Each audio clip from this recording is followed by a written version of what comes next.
So again, my name is Chelsea Klinka, and I'm an affiliate of the Food Studies Interdisciplinary Research Group of the Calgary Institute for the Humanities. And I've been provided this opportunity today to guide you in a very unique food tour of our wider Calgary community. So I will be speaking mostly to the various approaches to and actors involved in our local urban agriculture movement. But first, it is of the utmost importance to spatially and temporally situate myself, my work, and my commitment to the peoples and plants that I collaborate with. I know Ben already gave us a territory acknowledgement, but I just like to go a little bit further and a little bit deeper into that because we'll be talking about food production and use of the land and working with the land and plants. So I myself would also like to acknowledge our traditional territories of the people of Treaty 7 region here in Southern Alberta, including the Blackfoot Confederacy comprising of Siksika, Piikani, and Kainai First Nations, as well as the Tsuut'ina First Nation and the Stoney Nakoda, including the Chiniki, Bearspaw, and Wesley First Nations. And the city of Calgary is also home to the Métis Nation of Alberta Region 3. And I do invite you joining us from outside of Calgary. If you'd like to, in the chat, acknowledge the traditional territory that you are situated on, if it differs from where we are today. And while you're doing that, I'll go through a little bit about Itapoto. And so that's the Blackfoot name of the University of Calgary Indigenous Strategy, which was bestowed and transferred in ceremony by Kainai Elder Andy Blackwater. And this name signifies a place to rejuvenate and re-energize during a journey. And traditionally, these places are recognized as safe, as caring and restful, and offer renewed energy for any impending journey. And so, although we cannot come together physically in person, my hope is that today we'll still be able to foster a virtual shared space for transformation, for renewal, and ways of knowing, doing, connecting, and being. So today, starting with our agenda, I'll first go through a little bit about my own positionality and situate myself within this talk and within food studies here in Calgary. I'll address the problematique, or the issues at hand of why we should even be caring about our food systems and talking about them. I'll go into a little bit about the research that I'll be doing, but then mostly going through some key social ecology frameworks and guiding principles of agroecology, regenerative agriculture, and permaculture that guide this research. And then we're going to have a pretty exciting, I think, farm tour of Calgary. So usually when you think of a food tour, you think of all the different restaurants and pubs and local bars and hot spots you want to go to.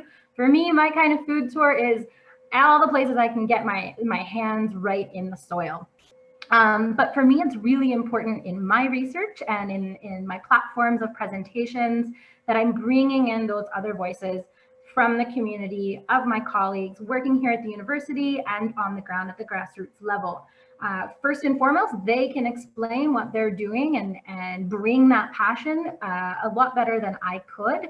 And my role really is as a facilitator, a networker, a capacity builder, and it's just been my honor and pleasure to work alongside these individuals and their community initiatives. So we will be hearing today, or at least seeing in interviews, from Michael, Heather, Adrian, David, Nicholas, and Jacob, if everyone's able to log on. I know Jacob's having a tough time. And then the objectives of today are, I'm just giving him password details, are first and foremost to mobilize knowledge, so increase awareness about the food system's dynamics, the gaps that still exist, the different more sustainable, ecologically sustainable and culturally, socially inclusive forms of agriculture that are being practiced here in Calgary, including who is doing what and how are they doing it. So the actors and the mechanisms, as well as to continue connecting and elucidating the agrarian network that is here in the city. So bringing all those people and pieces together and seeing how we can come together in an even more robust network to address food insecurity through all the various platforms. And then I'm really passionate as well about activist food pedagogy. So right now we have the opportunity to join a global food politics course that Dr. McKay is leading in development studies within the Department of Anthropology and Archaeology. But I would really love to strive for it within our own department and within my own career goal as a professor is bringing in that that experiential learning, place-based activist scholarship, and approaches to teaching and learning where students are connecting those conceptual and theoretical frameworks from the classroom and from literature with what's happening in the community to make change. So to situate myself within my research and today's presentation, I want to acknowledge my own positionality and my limitations and my humus, not hummus, as a researcher. And so some of you may be familiar with humus and the various layers and components of soil. And for those that aren't, humus is the organic component of soil. And it's actually formed by a decomposition of leaves and plant materials by soil microorganisms. And without this natural decomposition, healthy soils, they actually couldn't sustain growth. And so by engaging for me in this self-reflexive critical awareness of my organic self, who is an American white female graduate student, I can more acutely decompose and reflect upon my enculturated biases, preconceived perceptions, and positions of power that have the potential to impact my research and my partnerships with my collaborators. But with that said, I do earnestly acknowledge that my subjectivity and do not seek to claim anything today in this presentation, but an assemblage of partial truths, and rather the organic compositional humus of my research will be formed by equally value distributed knowledge that has been collectively grown, gathered, and disseminated. And so this will actually be reflected in today's presentation as the voices and narratives, as I said, of my counterparts will be shared alongside my own. So why food studies and why am I here talking to you about it? So again, my name is Chelsea and my preferred gender pronouns are she, her, and they. I'm a graduate student in the Department of Anthropology and Archaeology here at U of C, conducting research under the supervision of Dr. Ben McKay, who is a co-convener of this working group. I'm originally from the state of Delaware, and I think my parents are here today. So hello, thank you for joining us from the East Coast. And Delaware is home to the Delaware or Lenni Lenape, the Nanticoke and the Assateague peoples. And growing up, I really just always had an affinity for food, growing it, cooking it, of course, eating it. I love food. But grounding my current approach to pedagogy or my teaching and learning, my research and my community work is this kind of cross-pollinated passion for anthropology and the study of cultures and agroecology, which we'll learn a little bit more about soon. And so throughout my youth in high school and university, post-university, I spent all of my free time as I could cultivating crops, tending livestock, both in local and international contexts. And this really started to germinate my understanding of those complementary techniques in agriculture that bolster resilience, that promote biotic diversity, as well as synergy among organisms. And so over the past 12 years, I've engaged in cross-cultural farming exchanges in about 19 countries as a willing worker on organic farms, or a woofer. Doesn't have anything to do with dogs, woof, it's all about farming. And during these times, a lot of interactive lessons in resource management, biodiversity, collective action were gathered as my teachers, both the land, the animals, my counterparts, demonstrated this value of experiential learning, which I hope to propagate into my own career. So whether I was herding sheep in the Scottish Highlands or reintroducing native fruit trees in Belize, harvesting tangerines in the bamboo forests of China, these approaches to leadership and to low impact subsistence strategies really began to be etched into my hands for one, and my worldviews. And then more so, those complex connections between our food systems and our cultural practices, our needs, our beliefs, began to be illuminated with every goat I milked, compost pile turned, and cacao bean fermented. And during these exchanges, I also saw around me this very extractive-led developmental approach, which is really rooted in our current global agrarian regime. So kind of the flip side of what's happening in agriculture around the world, which I'd like to highlight now. So this shift towards large-scale industrial agriculture has really led to a reconfiguration in the patterns of food production, circulation, consumption, and a concentration of our land control. And this is mostly in the global south, but we're seeing this here in the Canadian context as well. And this intensive agro-industry is really characterized by these expansive swaths of monoculture crops, enriched with those external inputs such as chemical fertilizers, transgenic organisms, which you see here in this photo. I'm sure you've seen driving around the countrysides. And it's really run by these capitalist elites, so both nationals and foreign companies really running these agribusinesses. And so spurred by this mechanization of agriculture, which reduces labor input and increases productivity, an accumulation by, as coined by Harvey, has really led to the productive exclusion, a debt, and a dependency of the vast majority of small-scale farmers, who are often either absorbed into the short-term profitability of these expanding extractive frontiers, or are dispossessed from their lands, their rights, and their access to food production, as well as their agency within those agrarian value chains. And so as the cost of imported goods decreases and the cost of domestic production rises, so does this reliance on external outputs. And those are things like agrochemicals, machinery, storage and processing facilities, as well as these export-oriented markets. And oftentimes, small-scale farmers have difficulty accessing all of these components.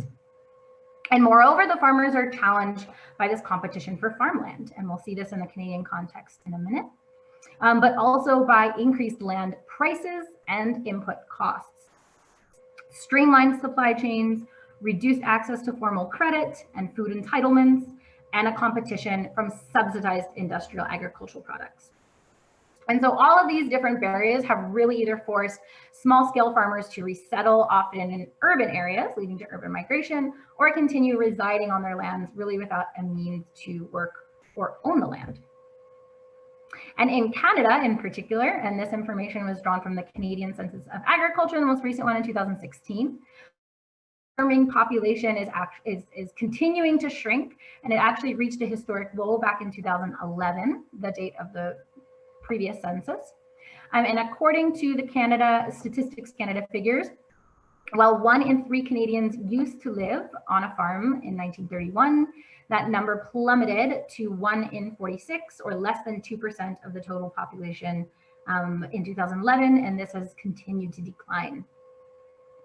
Something also interesting to note is in this 2016 census, the average age of farmers in Canada was 55, while only 9% of farmers were 35 years or younger.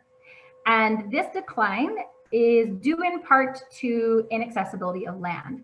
And so the real estate value of farmland is really at an all-time high. And since 2007, the farmland prices in Canada have actually increased by 132%.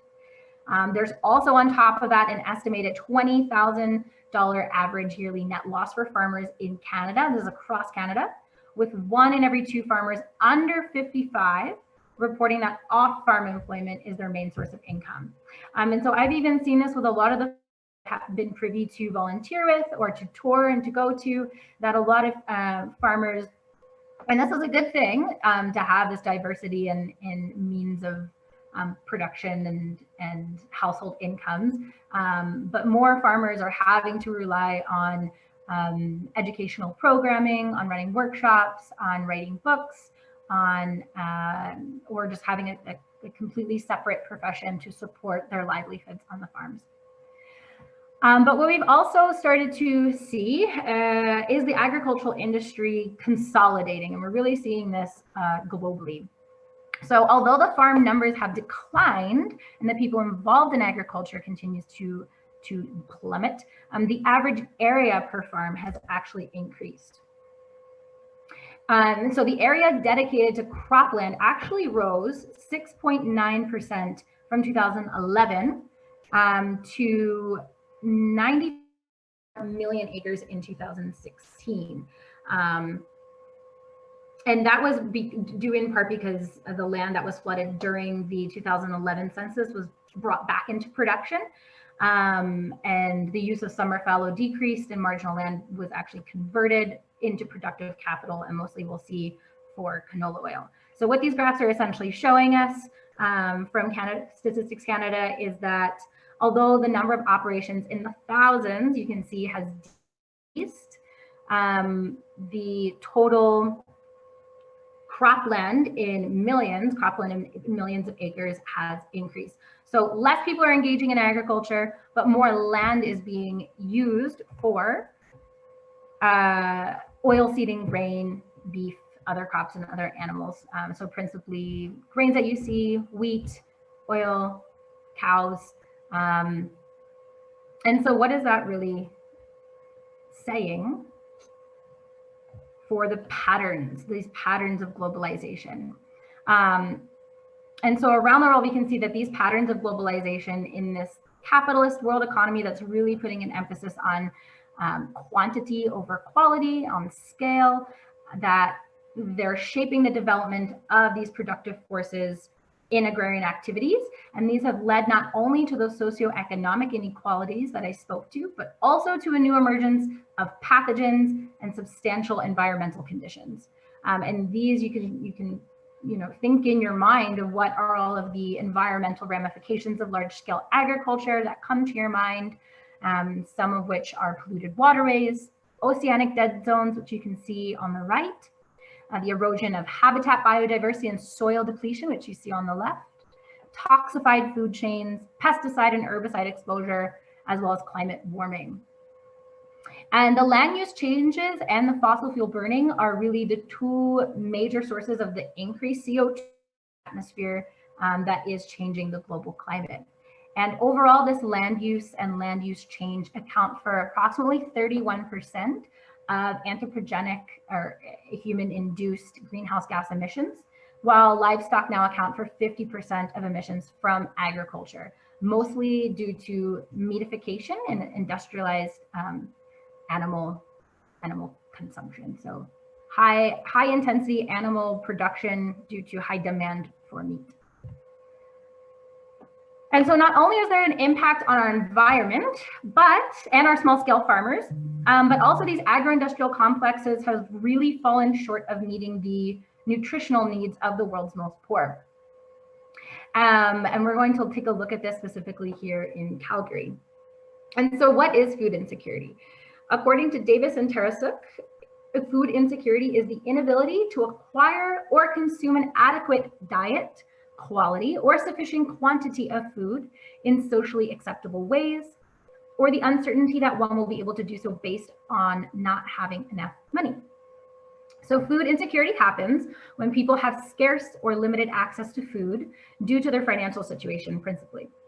And while all types of people can be affected by food insecurity, the most impacted groups are typically immigrants and refugees, Indigenous peoples, those living with disability, the LGBTQ+ community, and people on social assistance, and as well as our homeless populations.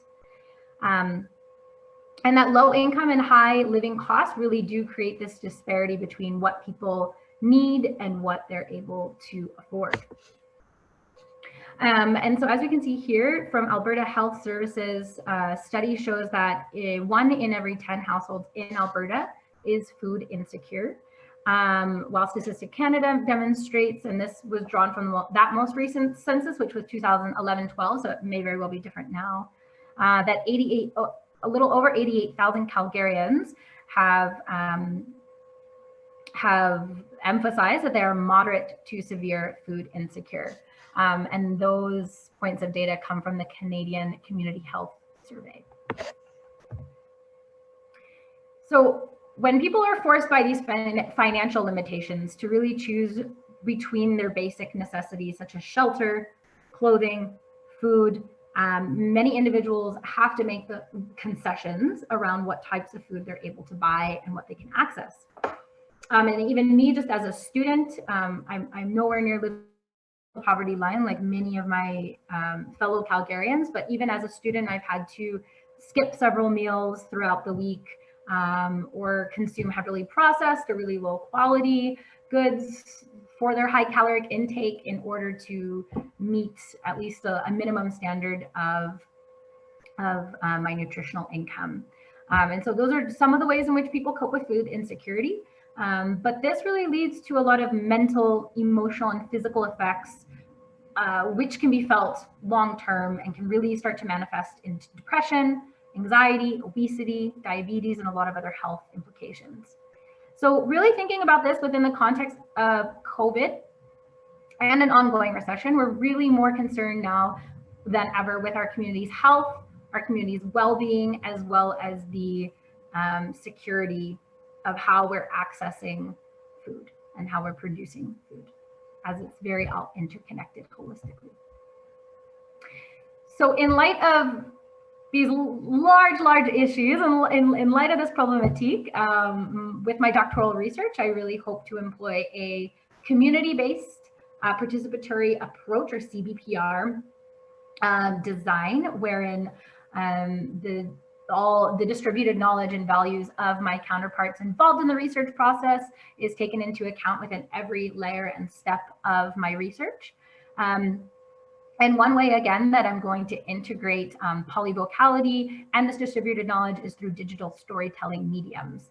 And fortunately, we have access to a digital storytelling lab within our Department of Anthropology and Archaeology in order to employ this methodology.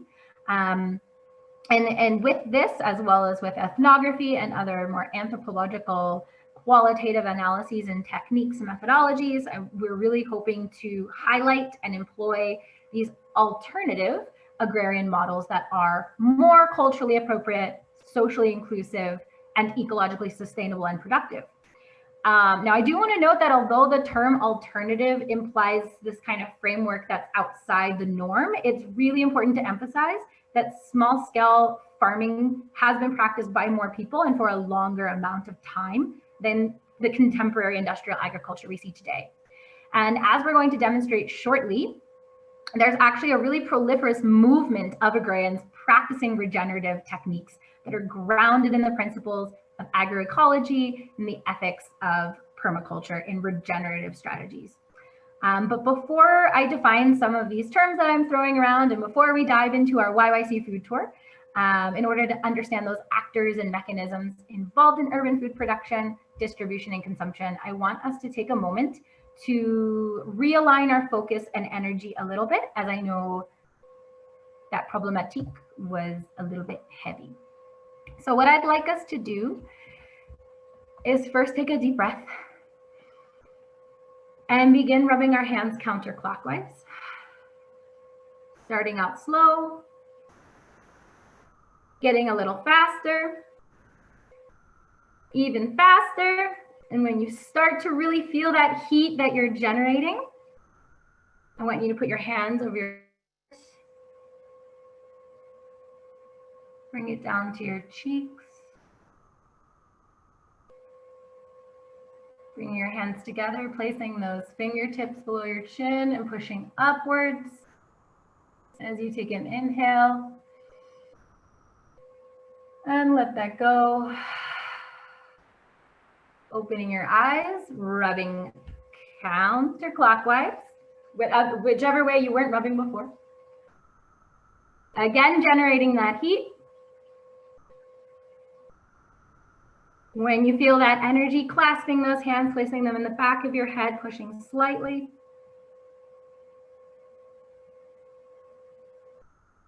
Bringing those hands over your ears.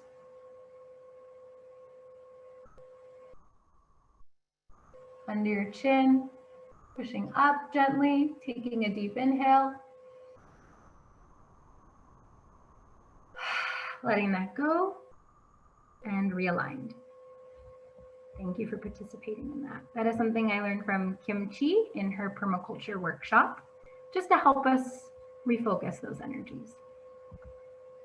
All right.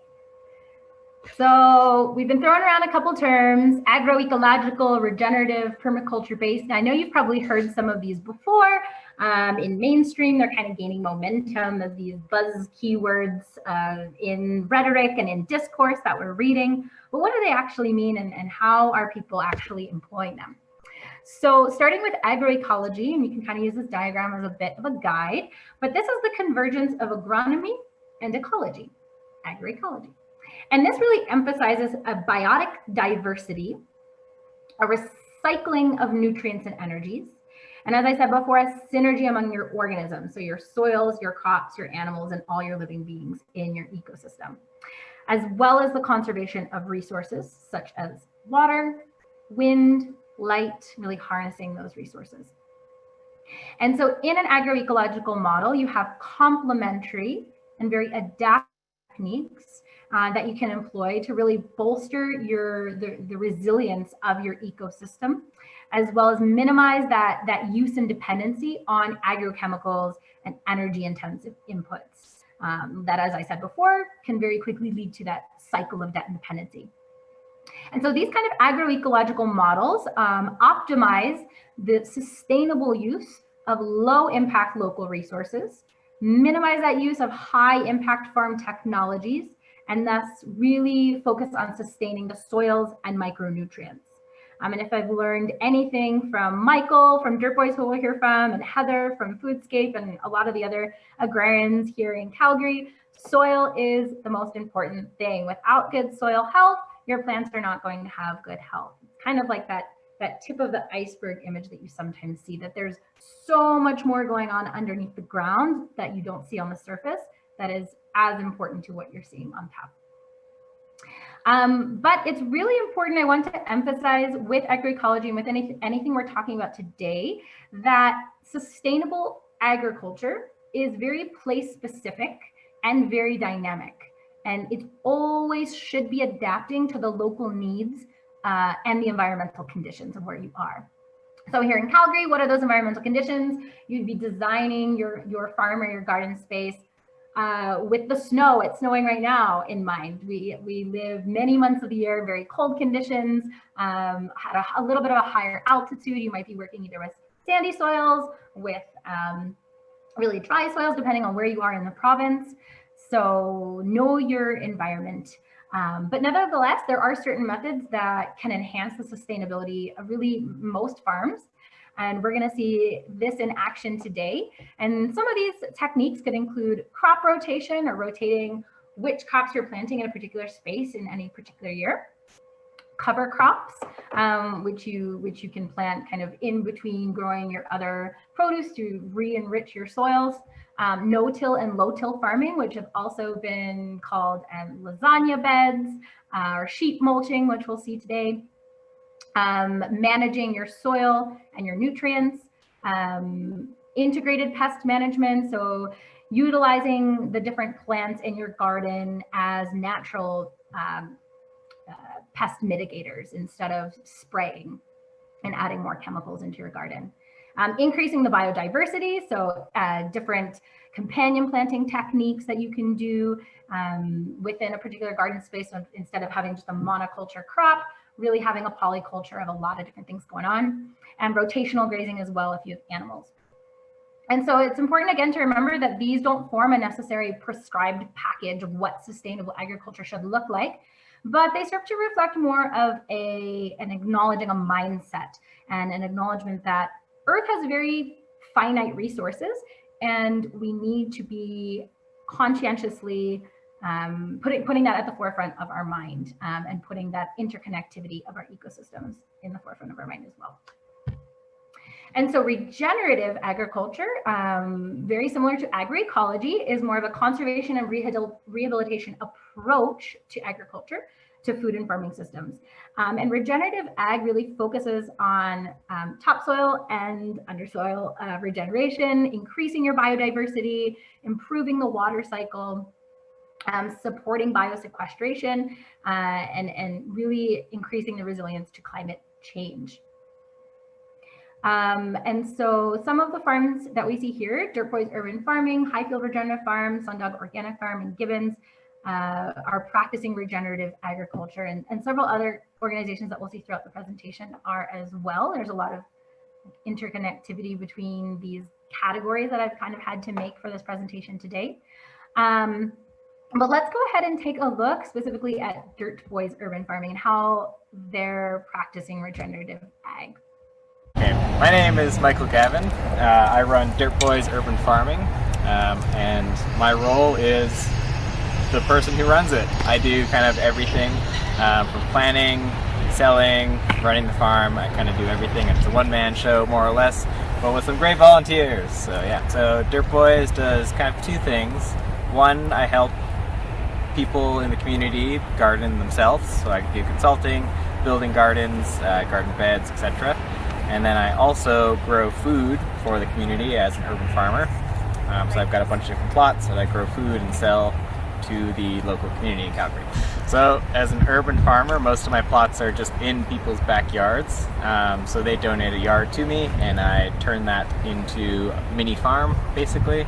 And then I also have this large one at the Center for Spiritual Living. And my plots are kind of spread mostly in the northeast, southeast kind of section of the city. So what it would be awesome is if everybody's lawns were mostly gone, if not entirely gone, and people had their own little gardens that they could all tend, or a lot of kind of community space gardens like this, kind of in like unused lots in neighborhoods that could be converted into farms, and that the community, the local community right there, that neighborhood, can all come and farm and use that space to grow food. So I've grown a lot of different things. I try to be as diverse as I can. Yeah, I've done a lot of different things this year. Next year I'm going to do even more diversity, and I'm hoping to bring in some more indigenous related food crops that we've kind of lost through history. And yeah, I grow all the usual leafy greens like kale, lettuce, tatsoi. I grow root crops like carrots, potatoes, beets, I think zucchinis, tomatoes, you know, the whole gamut of stuff, more or less. So people get involved supporting the farm financially by purchasing CSAs or purchasing CSAs from YYC growers, which I'm also a part of and sell to. And they can also volunteer if they want. That's what all these people here are doing today. Just contact me and let me know, and I'll have you out. And then what else can people do? Also, if you want to donate a lawn, if you have a space that you want to donate, you can get in contact with me and I'll check it out. And I've got an email, Facebook, and Instagram. You can message me through all those, and my phone number is on Facebook, I think. Looks like we have a couple. Ben, are you moderating the chat? If we have any questions for Michael, we can wait till the very end. I forgot to mention that throughout our conversations today with our guest speakers. We'll make sure we have time at the very end if there's questions. Okay. I can't access my chat for some reason, so I'm just going to keep going for time's sake.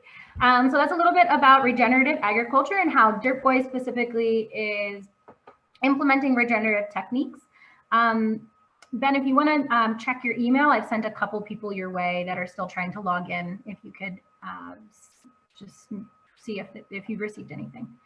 And so another concept or an approach is permaculture. And so some of you might have heard of permaculture, but this is more of a set of design principles centered really on whole systems thinking, stimulating or directly utilizing the patterns and resilient features that you observe in your natural ecosystem. So it really can complement well with these other frameworks of agroecology and the actual approaches with regenerative agriculture, kind of marrying all of these ideas and concepts. And so one of permaculture's non-hierarchical ethics you see here in the middle of the circle is earth care. So it has three main ethics, although some have argued for a fourth.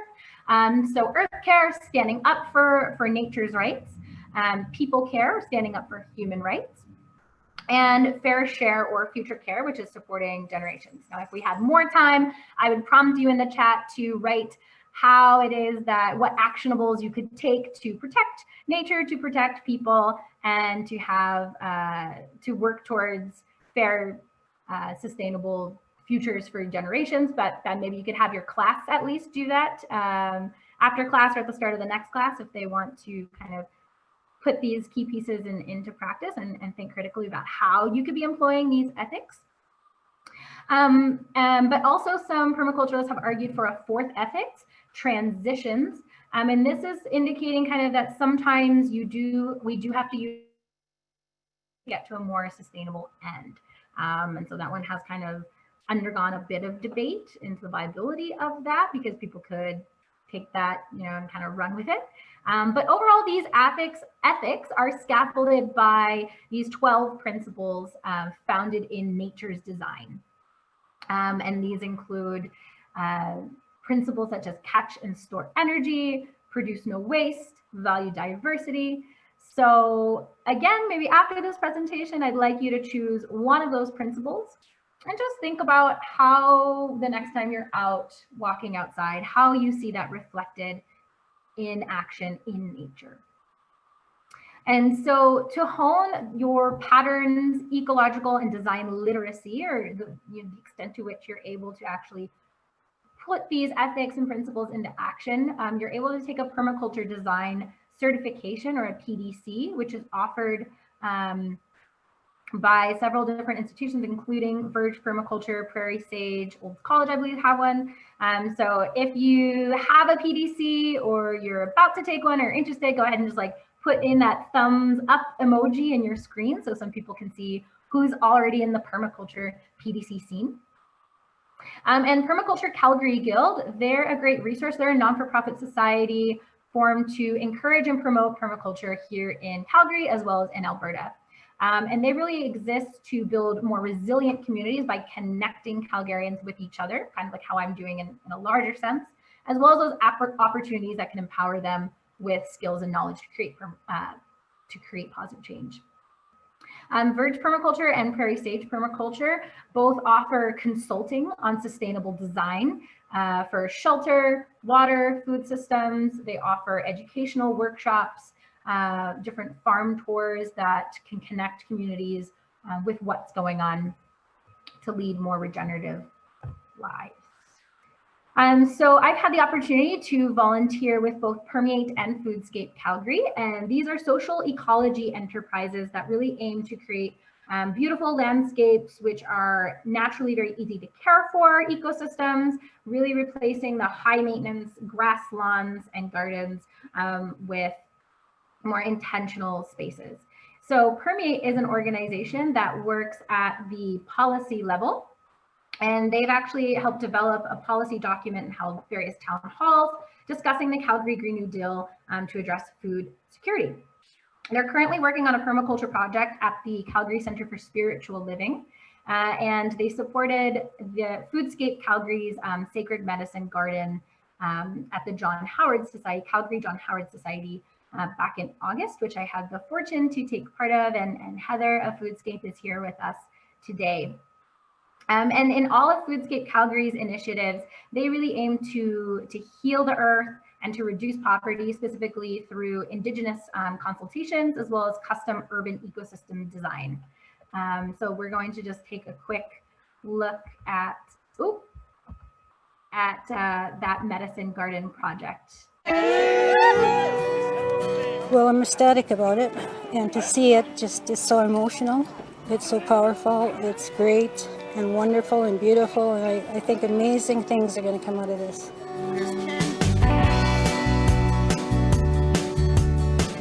The Sacred Medicine Garden was a vision that I had about 3 years ago. When I moved to Calgary for recovery from addiction and mental health, there was no intentional spaces that focused on Indigenous culture and spirituality.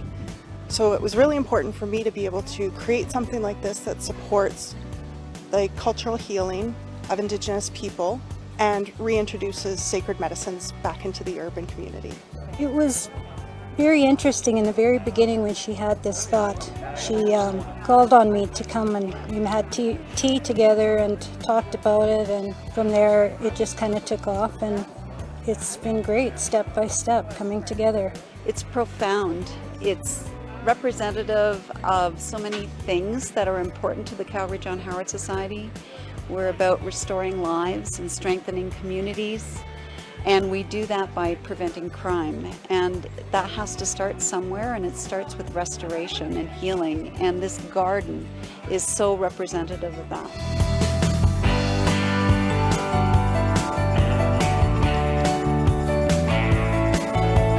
There's a lot of teachings with the medicine wheel design, and I won't get into those. Those are best taught by an elder. The sage is for cleansing. The diamond willows for, you can use it to make drums and rattles. The juniper is sort of like cedar, and you can use it as well for cleansing. You can actually use it for tea too, and fragrance in your home if you wanted to boil it. And then the other one was the mint, and that's good for tea, and it was to bring community together. So I'm hoping there'll be a lot of big conversation, a lot of support for one another, lots of encouragement and freedom.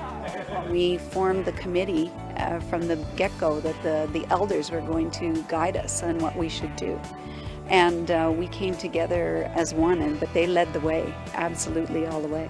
I think it would be insulting to do it any other way.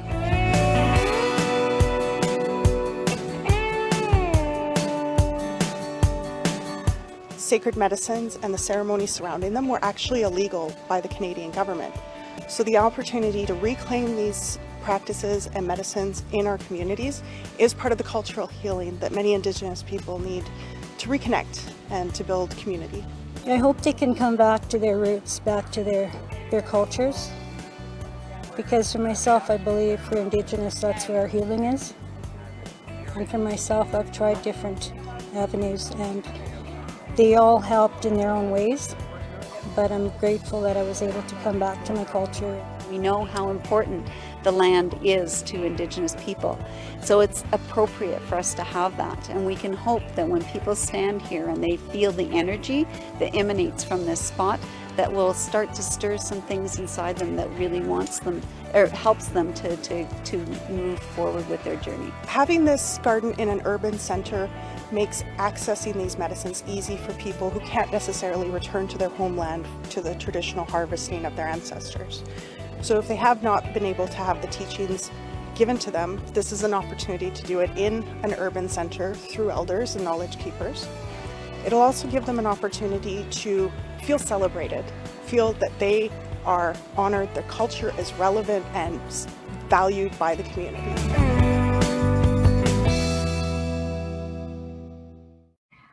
So next, Calgary Harvest. This is another organization that I've recently had the pleasure of volunteering with, and they're a sponsored project under the Permaculture Calgary Guild. And their aim is really to harvest local fruit from registered trees in the city of Calgary and provide it to Calgarians as a delicious and local food source. And so its founder, Adrian Buckley, was kind enough to let me interview him, which we'll see here. Hello, so my name is Adrian, and I've started Calgary Harvest in about 2010. And when I first moved to Calgary, I had noticed that I was learning about an ecological design practice known as permaculture, and it really resonated with me and helped me attune to things, the various things like food security and local energy cycling and local food production and that kind of thing. And so one of the things I noticed was is that Calgary has a huge amount of fruit trees, and most of those fruit trees are actually unharvested. So as you can see, this is one of them. This is Calgary's original hardy Macintosh tree. And so for a variety of reasons, many of the homeowners cannot harvest all the fruit, and that unfortunately falls on the ground and ultimately goes to waste. It goes to the landfill, it creates methane, and it's food and energy that could be used elsewhere. And so Calgary Harvest was born to connect Calgary's community of people who care about local food and want to explore what local fruit is in the city. They come out through Calgary Harvest to harvest fruit from trees that members of the community has registered with us, and that's where the magic happens. Is that those communities connect together, and then a harvesting event such as this one happened, where delicious fruit goes home and gets used for various reasons. And so we also run dedicated harvests with charitable groups to be able to provide this food to people in need. And so that's really the aim of Calgary Harvest. It had humble beginnings. It got started rather slowly and just kept small, but really in the last 2 years we've been working to ramp it up and actually turn it into a new kind of project. And so yeah, that's basically the general idea. We have now gosh, almost 400 trees registered. We can't even reach them all, maybe 10% of them, and there's approaching 500 people on our pickers list. But also we haven't been able to create as many events to allow all those pickers to come to an event. Usually when we post a picking event, it sells out in seconds, and it's really been up to our ability as an organization to run everything. And so these are good growth pains to have, and we're looking for grants and help to be able to employ people in the future to make this project operate on a greater level. Yeah, because the demand is huge. Last year we picked around somewhere between 10 and 12,000 pounds of fruit, and this year we're already past that. So it's growing. So that's Calgary Harvest in a nutshell. So you can go to our website, www.calgaryharvest.org, and find out more about this project. Moving forward, Cohen Farm is another farm practicing permaculture, and they are located right outside of Farintosh, so a couple hours northeast. And I had the pleasure of touring Cohen Farm and spending time with their farmer permaculturist Dakota twice this past summer with the young agrarians. And so spreading over 250 acres, it was really fantastic walking along this thriving farm ecosystem that they've been cultivating for the past 30 years, where they produce milk-fed pork, grass-fed beef, free-range eggs, tons of berries, as well as herbal teas. And so I won't play this video for you now, but I've included it for you to be able to get an aerial view of Cohen Farm and their hub and spoke design for their integrated livestock system, where they support daily rotational grazing with a gravity-fed access ways from a top dam. So they use all these different kinds of earthworks, which include spillways and swales and wetlands, which recharge their aquifers and are interplanted with thousands of trees, which really help to slow the wind down, capture all the snow that we get, and provide food and habitat for their wildlife and livestock. And they also use alley cropping, which is in between the swales for pastures. And these are designed to mimic this natural aspen parkland microbiome that is in this area of Alberta. They also employ cover crops, which are going to enrich the soil, as well as kind of fence off groves of native forest to preserve that biodiversity. And so Cohen Farm is actually one of the many participating farms in the Young Agrarians Apprenticeship Program. And this is a program that connects aspiring agrarians or aspiring farmers with mentor programs and farms. So it's a fully immersive full-time program. You work approximately 6 to 7 days a week, lasting anywhere from 4 to 12 months, depending on who you're matched with and depending on the location. So you can see here in Alberta, there are tons of different opportunities. And then room, board, and stipend packages really vary from farm to farm, as well as those expected hours and duties. But although most of these farms are located outside of Calgary, what we're going to see now is that many of them you might find selling their produce or their products at your weekly farm stands here in Calgary, as well as through YYC growers and distributors. So YYC Growers and Distributors is almost like this hub and spoke model that Cohen's doing for their integrated livestock management. And they have a harvest box program, which is a CSA or community supported agriculture style program, drawing from those 15 farm owners who grow in and around Calgary, such as Dirt Boys, who we sell. And they're producing, as you can see, greens, roots, eggs, meats, preserves, and other seasonal goods. And they also have opportunities for volunteering, both at their warehouse in the packaging side, as well as delivering to pickup locations and distributing those harvest boxes at your community markets. So I'm now going to highlight specific kind of categories of growers in and around Calgary that make up this network and beyond, and some of which are part of the YYC Growers Network and some aren't.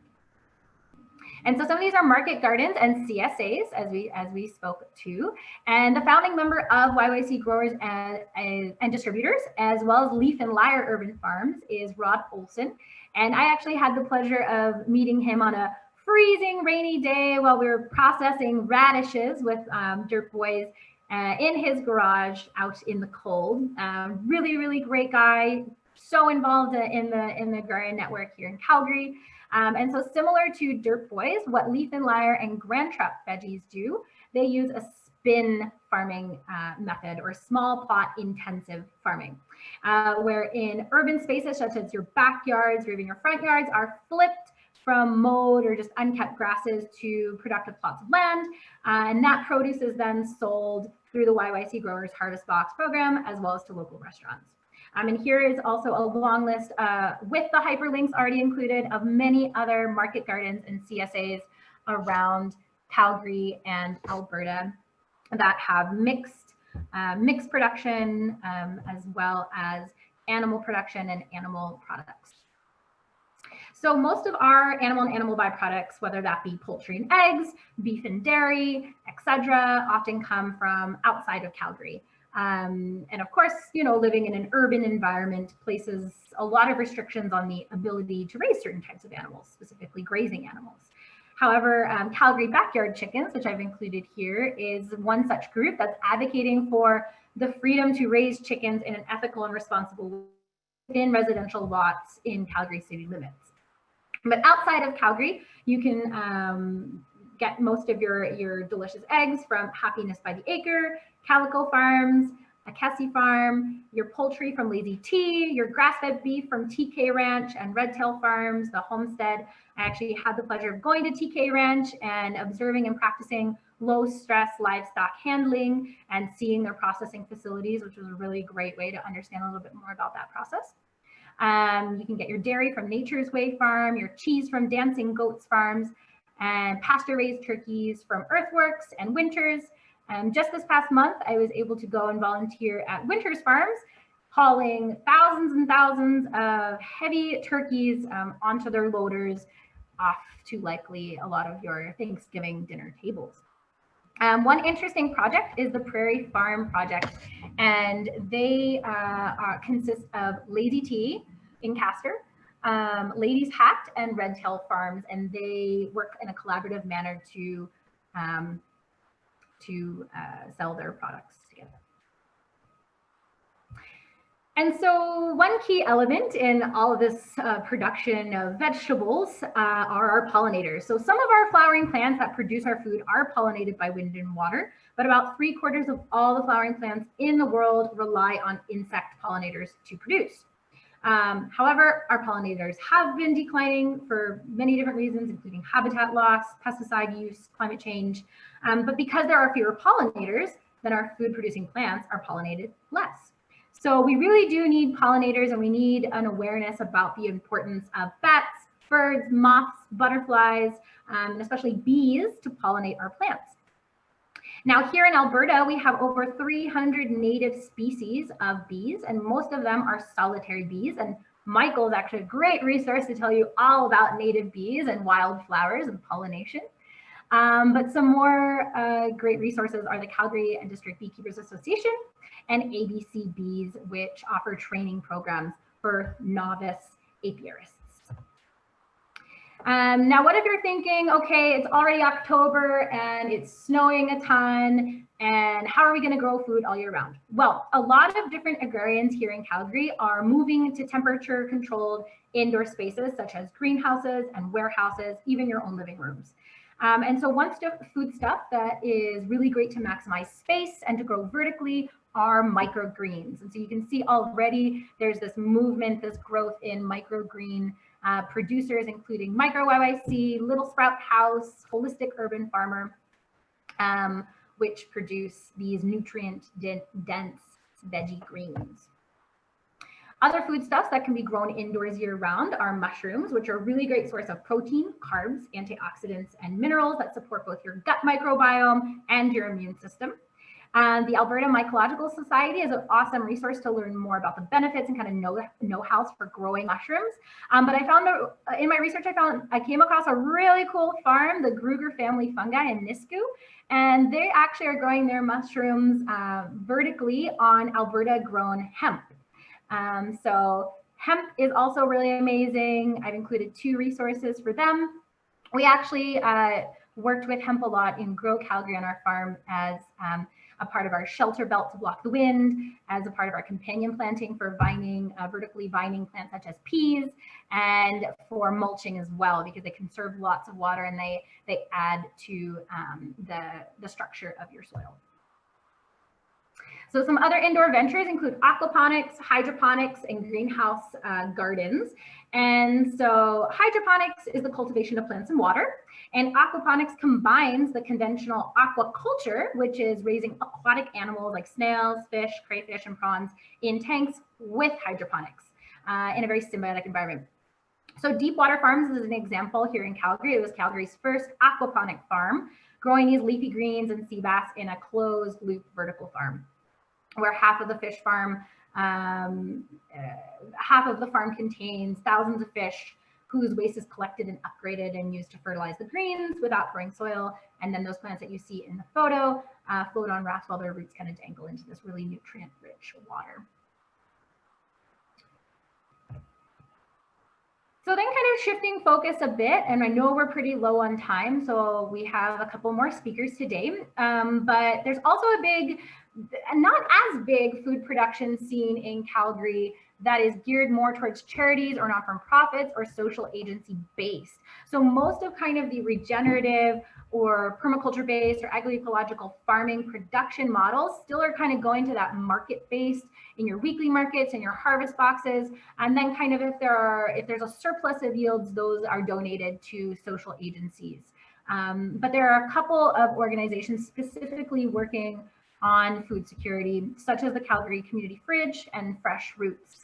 The Fridge being a mutual aid project aimed to address food equity in Calgary by helping those facing financial insecurity by accessing that free, fresh, and healthy food 24/7 in that little fridge that you see in the photo. Whereas Fresh Roots is a mobile grocery store selling fruits, veggies, eggs, and whole grains at discounted prices in the city. But I won't have too much time today to talk about still the gaps that are still existing in these, but I would like to address that at the end. But first and foremost, let's hear from David Tremblay, who was a farm manager this past growing season with Grow Calgary, and he's going to tell us a little bit about Grow Calgary, the non-for-profit. And as Ben said in my introduction, I was actually the executive director of this non-for-profit for the past 4 months, spearheading a small-scale agricultural farm management certificate program for over 400 volunteers and kind of managing 40 supervisors in 16 departments, donating 100% of our food to those 21 food access agencies in the city. So David, if you want to take it away in about less than 5 minutes, that would be awesome. Sounds good, Chelsea. Thank you so much. So yeah, as Chelsea said, Grow Calgary is a nonprofit within the Calgary city limits. It grows fresh produce for social agencies in Calgary that has food access programs, In From the Cold, Calgary Emergency Women's Shelters, stuff like that. And it was created in early 2013, originally right next to COP on 11 acres. And recently they had to relocate just north of Cross Iron Mills and we don't have an opportunity to get into the politics of all that, but it was because of the construction of the ring road. It had cool features like the earth ship, creekside fire pit, and other very cool features. The ultimate goal for Grow Calgary was to make sure that all Calgarians have consistent and healthy food, but mostly the most vulnerable and poverty-stricken individuals. The unofficial numbers for the volunteers from the old location were around 30,000 volunteers, 20,000 students in field trips, and 300,000 kind of food items that were given. So it really highlighted the outreach that can be done or achieved if you integrate well with the community. It's also Alberta's first Article 25 organization of the United Nations Declaration of Human Rights that wanted to list food and shelter as a human right. And yeah, for this year, especially at the new location, leadership and training were a big focus for a variety of reasons. You know, when you start a farm from scratch, you need a lot of leadership. You can't do it by yourself. And so that was a big part early on in that season and throughout, really. And also part of the vision was to seed more versions or replicates of the Grow Calgary model at more locations throughout the city, so that you can increase the amount of food donated. And the small scale agricultural farm management certificate program was devised to kickstart that process. It was also created to make it appealing for students and career-minded professionals because the validity of the certificate, what it represents, helped delegate share responsibilities so that executive positions were free to take on other tasks, to develop leadership and interpersonal skills, and to hone advanced technical skills in advanced urban agriculture. We also found that it was a great way to trick volunteers into volunteering more hours. It was free to any volunteer. Once 50 hours were achieved, you'd receive the certificate. As the season progressed, we started to add to a list of things that these managers were to learn so that they could run the farm, so to speak, on their own. This is anything from running a water pump or a generator or weed whacking or anything like that.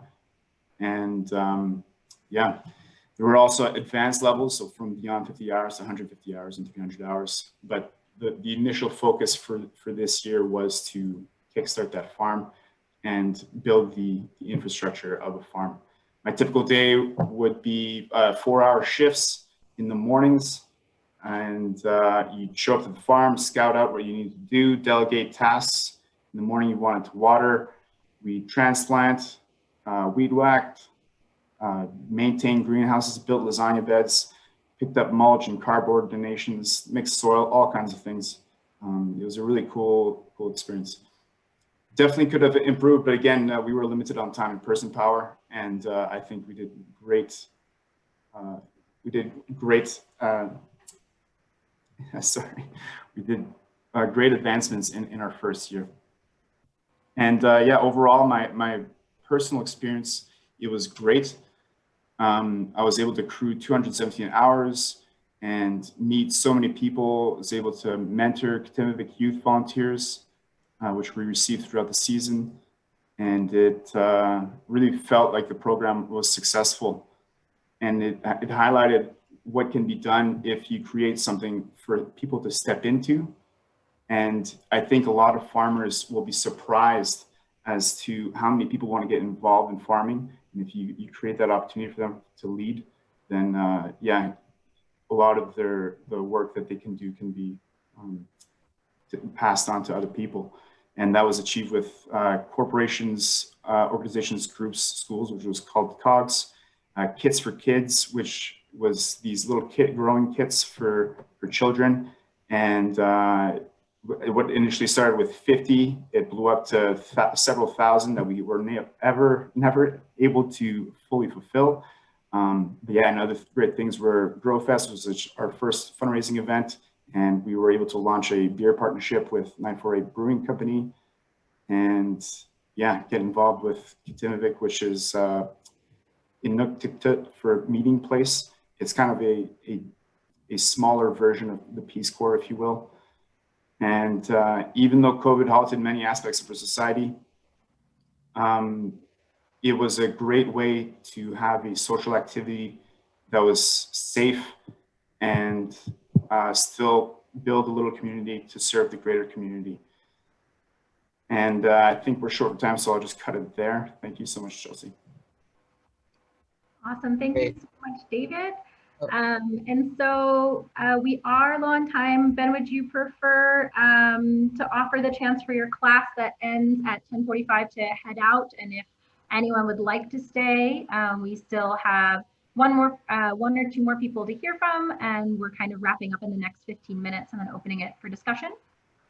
Yeah, definitely. So before we go, there are just a few questions from some of the students, but of course the class time is up. So for those of you who do need to go, that's totally fine. But of course, as Chelsea said, you're welcome to stick around for another 15, 20 minutes for more discussion. And maybe before we go, I can just ask a few questions in the chat that some students have had, like, what are some of the resources that these small scale local farms are most in need of? Mm-hmm. So what are the kind of greatest challenges in terms of local farms here are facing today, and what can students and I guess just the general population do to support local farms in these great initiatives, as you know, both Chelsea and David have explained. What can students and the general population do to support these local farms and initiatives? Amazing. Awesome. So yeah, this is what we're on the slide on now. So what I just from my personal experience with many different farmers, and I'm sure every single farm has different needs and what they would want. And that's also what I kind of hope to look further into in my own research of what are the needs of farmers, but also the needs of our most food insecure populations, and how can we kind of meet those different needs across the different sectors. But one thing that you can do as students before you head out is increase awareness around food systems and awareness just about everything that's going on in our city. So mobilize that knowledge, but also start going through these processes of learning yourself. So Urban Farm School, Hands-On Growing, they both offer a lot of educational workshops and trainings, as well as all the farms I've listed. They are really open to receiving people, having farm tours. They have different courses that you can take. Sometimes they offer free seminars. And so really just increasing your own knowledge and then disseminating that knowledge to others. Also in this approach of activist food pedagogy and scholarship, bringing in these resources and peoples and ideas and projects of what you can do to take the principles and frameworks of agroecology, of global food politics, of permaculture, and putting them into practice. So really what you can do if you don't have any experience is just go and get your hands dirty, start connecting with all of these amazing farmers that, especially right now, might even need your help putting their gardens to bed, sheet mulching for the next season. A lot of farms kind of might already be done these processes because of the snow and frost, but throughout next season, farmers typically always need more help. If you're able to learn quickly and kind of work independently or even in group settings, and be ready to kind of just get in the grunt of the work and get dirty and get a little tired and kind of be a part of that process. But there's also a big need for political reform. As I said, accessing land is really difficult, especially for young aspiring agrarians.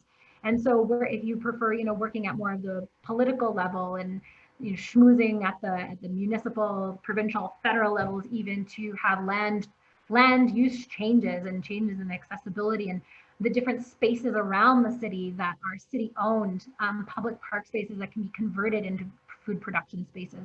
You can kind of move into that aspect, and Permeate is a good resource for that because they work a lot at the political level. You can shop local. So as I see in some of the chats here, supporting local CSAs, supporting your farmers markets, buying directly from the farmer, wherever you get the chance is often the best way to support those farmers. But also reducing your intake. I think I saw in the chat, yes, I am definitely pro reduced meat intake and animal product intake. I myself am vegan. It's not for everyone, even if it's a step towards vegetarianism or just reducing the meat that you consume and the meat and animal products that you do consume, going into it with that conscientious mindset of where that meat's coming from, how those animals were raised, the standards of living, and what are the ecological and social implications of eating that.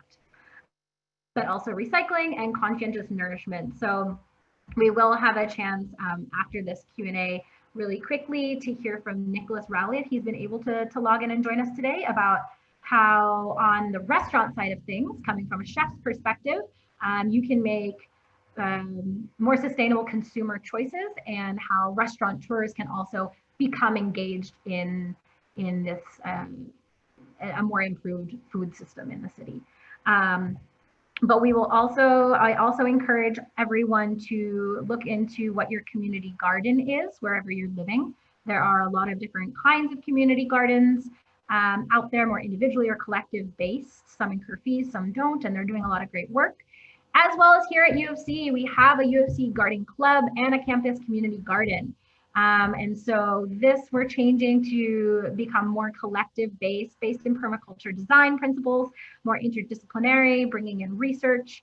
And our long-term hope and goal for this U of C garden is to have more students producing food for student consumption. So we do have our last fall garden cleanup coming up on October 29th. Pop in anytime from 9 a.m. to 5 p.m. It's the garden on campus by the sports fields, just to start starting this dialogue and getting involved.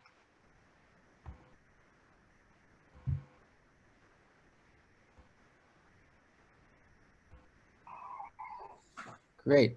Are we open to more questions now, or?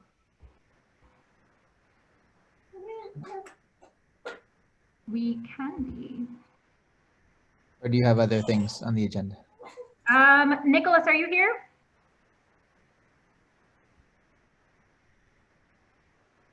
Okay. Yeah, can you hear me?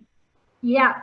Did you want to give a super short and sweet spiel? Sure, absolutely. I can do that. Awesome.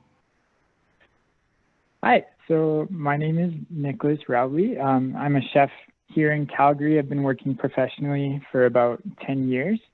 And just to tie in everything, all the wonderful things that Chelsea's been speaking to about regenerative agriculture and food access, and seeing like what that means to a consumer, or what it looks like when it actually ends up on a plate or in a grocery store. So like there's a few things that as a chef I like to think about to try and support more of a local food movement. So like one of those things I think is really important is transparency between menu detail and food labeling when it comes to the product. It's hard to know at times what is in the food that we eat. But I do think that the best restaurants choose to highlight their producers, putting names on their menus. An example being saying that your potatoes came from Poplar Bluff Farms in Strathmore, which is one of the great local producers in Alberta that a lot of great places have the opportunity to use. Another really fantastic place is in High River. It's called Highwood Crossing Farms. A lot of flowers, oats, even canola oil comes from there. And so this is important, as a lot of people are really trying not only to support local, but to eat local. And chances are, if you're eating at a big chain, you are inadvertently voting for a food system that is not sustainable, even if it sounds nice. You can market your food as antibiotic, hormone-free, or grass-fed, but if that food is coming from across a border, coming from the States versus within the province or Canada, it's not very local. And what that means as a consumer is, leading into my second point, would be things that we think about as chefs are wanting nutritionally dense food. So most of us want to eat healthy, but it's a little more complicated of a pursuit than simply choosing a vegetable forward diet. That this battle starts at the grocery store on the supplier producer level, that if your veggies are coming across the border, even if they are organic, they may not be providing the nutrition that you think they are. However, if you shop local, it generally means that your food was harvested more recently. It didn't ripen in a cooler, and it retains a lot more of its nutritional value when it hits your plate. So even something as simple as buying your apples from BC instead of DC, like British Columbia instead of Washington, same with onions, carrots, just being aware of food labeling, choosing something that's coming from closer to home.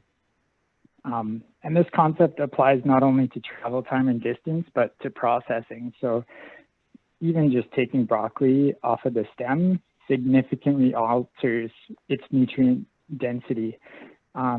So we should all try to avoid products that are pre-sliced, that it's always better to buy whole if possible. So yeah, like local, I think in a lot of cases can even be better than organic. I may have hinted at this, but marketing plays an enormous role in food production. Terms like organic and sustainable are used often and everywhere, but their meaning has been diluted, becoming really just a marketing tool. And really how I think about this is, if you're getting an organic product, same thing. If it's coming from Mexico or South America, chances are it's not necessarily going to be better than something that came from a local producer, just because of that travel distance. And honestly, a lot of these local producers, even if they're not organic, they're really just one or two expensive hoops away from organic certification. That it certainly doesn't mean that their product is any worse, especially if it's coming from down the road versus across borders. And just to kind of wrap it up a little bit, Chelsea talked a lot about sustainable versus regenerative, that the best farmers and producers are thinking about the soil. There's a lot of great resources to highlight that. But as a chef, really, like most chefs will choose the best products, not just to be ambassadors for a better system, although that is definitely a part of it, but because it honestly just tastes better. My earliest food memory is eating potatoes and carrots that my grandma harvested from her own garden, just cooked with a little butter, salt, and pepper. And the main thing to know is that you don't need long, complicated recipes for good food, that it really does start with the soil, with a connection to your producer or grower, and shortening that supply chain, which will support better practices overall. Thank you. Thank you so much, Nicholas. We really appreciate hearing from the other side of, or another component, another spoke of our food hub here in Calgary.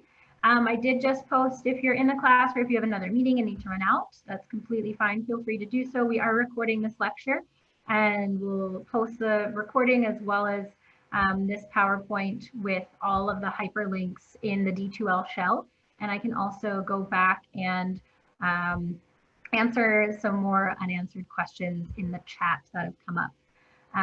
But just to start wrapping it up, and we can take a couple more questions if we have time for that. Why should we be caring? What still needs to be done? So why are we having this conversation today?